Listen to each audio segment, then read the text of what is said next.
هنبدأ فيديو النهارده من مدينة متروبوليس لما سوبرمان اتفاجئ بإن مراته حامل، وطبعا دي حاجة بسطته جدا جدا. وبعد كده باتمان راح مدينة سوبرمان وبيقوله إن الجوكر عندك وبيعمل جريمة كبيرة جدا، وكان عمال بيضرب برضه أشرار موجودين في المدينة. بعد كده باتمان قال له أنا لازم أروح أدور على الجوكر موجود فين دلوقتي. ودي مرات سوبرمان ومعاه المصور بتاعها، وكانوا بيصوروا الجوكر هو بيعمل الجريمة بتاعته، وقتل المصور اللي معاها وخطفها ومشي. وطبعا بالضحكة الشريرة بتاعته، وهارلي كمان ضربتها على دماغها وقعت. وبعد كده جه سوبرمان المكان اللي اتخطفت منه واتفاجئ، وطبعا غضب جدا وبلغ باتمان وقال له ان في مصيبة كبيرة حصلت، انا مراتي اتخطفت وحصلت جريمة كبيرة كمان في المكان اللي كانت موجودة فيه هناك. وطبعا كلم باتمان وقال له لازم نبلغ كل ابطال العدالة عشان يروحوا يدوروا عليها. وندر وومن طايرة في الهوا وعمال بتدور عليها في كل مكان. وكمان هنا الراجل بالخاتم الاخضر بتاعه بيضربوا الاشرار اللي كانوا مع الجوكر. وطبعا بدأ هنا فلاش بيلف الارض كلها عشان يدور عليها، ودخل مكان لقى ان فيه غاز سام بيخليه كده يهلوس. وبعد كده لما هلوس جه حد ضربه ومات كمان.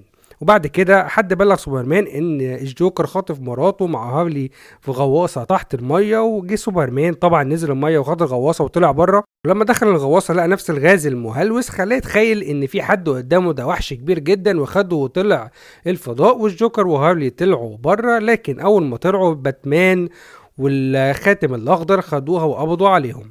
وبعد كده طبعا باتمان كلم سوبرمان وقال له على فكره اللي معاك ده حد تاني. فلما فاق لقاها مراته، ولقى ان في قلبها متعلق فيها كده زي ساعه. الساعه دي اول ما خلصت المدينة كلها انفجرت، وكان الجوكر عامل انفجار في المينا والمدينة كلها، وتسبب ناس كتير تموت. وكان عمال بيضحك، لكن طبعا سوبرمان راح المكان اللي فيه الجوكر وقتلوا زي ما احنا شايفين كده عشان ينتقم من مراته وابنه والناس كلها اللي ماتت. وبعد كده السهم الاخضر خد هارلي وراح خباها في مكان تاني. بعد كده سوبرمان بدأ يكلم باتمان وقال له احنا لازم نحمي العالم كله من الاشرار دول. وبعدين كل شوية الجوكر كان بيهرب منك وبيعمل جرائم تانية، فانا كنت لازم اتخلص منه. وراح خطف في الناس وقال لهم انا هنشر السلام في العالم حتى لو بقوة السلاح. وكان روبن اللي هو ابن باتمان كان عاجبه الكلام ده جدا. بدأ سوبرمان فعلا والناس اللي هم مقتنعين برأيه يلفوا العالم كله ويحرروه من الظلم والحرب الموجودة فيه. واجتمع بعد كده فريق العدالة عشان يشوفوا مين اللي هيبقى مع سوبرمان ومين ضد سوبرمان. طلع ان معظم الناس كانوا ضد اللي بيعملوا سوبرمان. وبعد كده راح الراجل اللي هو بطل الخارق بتاع المراية ومعاه جنود وخطفوا ابو سوبرمان وهربوا. بعد كده وندر وومن وشوية من المعاونين بتوعها راحوا للمكان اللي بيقعد فيه رجل المراية ده، وفعلا قدروا ياخدوه وطلعوه بره وقالوا له فين المكان اللي مستخبي فيه ابو سوبرمان، وبلغهم. وبعد كده اولاد باتمان بيتمرنوا وبيبارزوا بعض كده. وطبعا كالعادة ان ديك بيهزم داميان، وكان بيتضايق منه جدا من اللقطة دي. وطبعا باتمان كان بيقول لسوبرمان ما ينفعش اللي انت بتعمله ده، مش احنا اللي هنحط قانون العالم. هنا كان بيبلغ باتمان السهم الاخضر بيقول له خد هارلي وامشي من هنا قبل ما سوبرمان يعرف مكانكو. وبعد كده سوبرمان راح للمكان اللي كان موجود فيه الاشرار في السجن بتاعهم، وبدأ يوديهم مكان تاني بحيث ما يطلعوش منه خالص خالص. وهنا هارلي عملت حاجة شريرة جدا، ان هم طلعت المساجين كلهم من الزنزانات بتاعتهم، وبدأ ان سوبرمان يضرب فيهم ومعاه طبعا باتمان واصحابه عشان يقدروا يدخلوهم جوه تاني مكانهم مرة تانية. لكن في اللقطة دي كان عصاية دميان فلتت منه وخبطت في دماغ ديك جامد جدا، وده طبعا خلاه يقع على الارض، وكمان جاله ارتجاج ومات فيها. وباتمان اتصدم جدا، وسوبرمان زعق في باقي المساجين وقال لهم يلا كلكم لازم تخشوا جوه دلوقتي. وباتمان خد ابنه طبعا ومشي. بعد كده باتمان راح الكهف بتاعه وفضل يخبط في الحيطه جامد جدا واتعور كمان، وصديقته كانت عماله بتهون عليه. وبعد كده ديك في اللقطه دي روحه طلعت مع ست غريبه كده وقالت له انا هخليك حد تاني احسن بكتير، وخليته بطل خارق تاني. وبعد كده ابن باتمان خد سوبرمان ووداه لراس الغول وقال له احنا لازم نجتمع مع بعض ونتحد عشان نقدر نحارب اي حد بيقف ضدك. وسوبرمان طبعا ما وافقش وقال له انا استحاله اتعاون مع راس الغول الشرير ده ومشي. وبعد كده راح للراجل ده، كان البطل الخارق ده ذكي جدا جدا، وسوبرمان كان عايزه يبقى معاه بس هو رفض، قال له مش هقدر ابقى معاك، انا ضد اللي انت بتعمله ده خالص.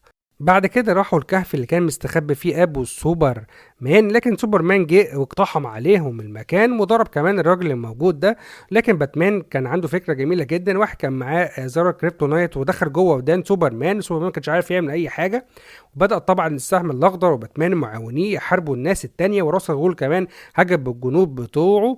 وبعد كده فضلوا كلهم يضربوا في بعض، وجه السهم الأخضر ضرب سهم على سوبرمان وسعه بإيده كده خبط في أبوه، وطبعا اتضايق جدا سوبرمان وغضب أوي وزعل على باباه، وتسبب كمان في موت السهم الأخضر. بعد كده سوبرمان عمل مؤتمر وقال أي حد هيقف ضدي أنا هقضي عليه.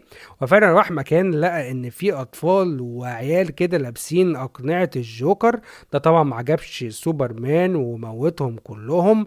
وطبعا باتمان كان متضايق جدا في اللقطه دي. وبعد كده سوبرمان راح لراس الغول وقال له خلاص ماشي انا هتعاون معاك. وراس الغول قال له انا هحضر لك انسان آلي قوي جدا بيتعلم اي حاجه بسرعه قوي. وبعد كده باتمان خد الراجل ده وقال له احنا هنروح السجن اللي تحت المية ده وهنحرر الراجل الذكي جدا البطل الخارق ده. وفعلا راحوا هناك وحرروه وخدوه وطلع بره ورجع بيه لباتمان مره تانية.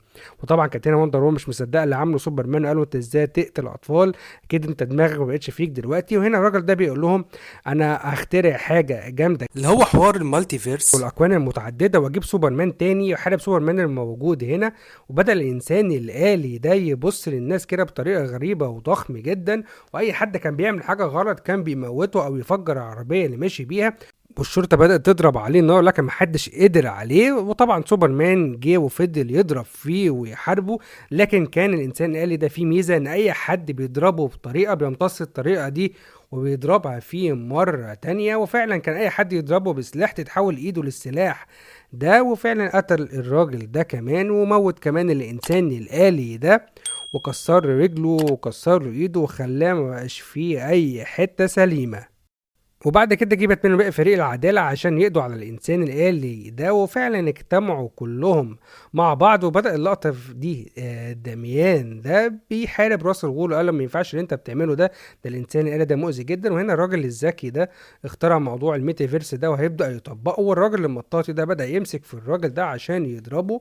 وباتمان حدف عليه حاجة. وبعد كده الراجل فضلوا ينفخوا فيه كده لحد ما فرقعوه خالص وقدروا فعلا يقضوا عليه. وهنا راس الغول فضل يحارب ابن باتمان. لكن في الاخر ديك اتحد مع دميان في الجسد بتاعه وقدروا ان هم في الاخر يغلبوا راس الغول.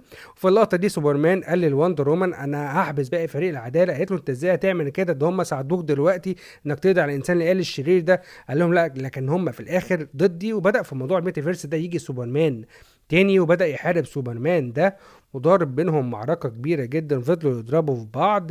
لكن سوبرمان الأصلي خد سوبرمان التاني وطار بيه في السماء ونزله على الأرض وفعلا قضى عليه. وجلت لهم فكرة تانية في اللقطة دي ان هم يجيبوا مرات سوبرمان فعلا وهي حامل وطلعت في الكون التاني.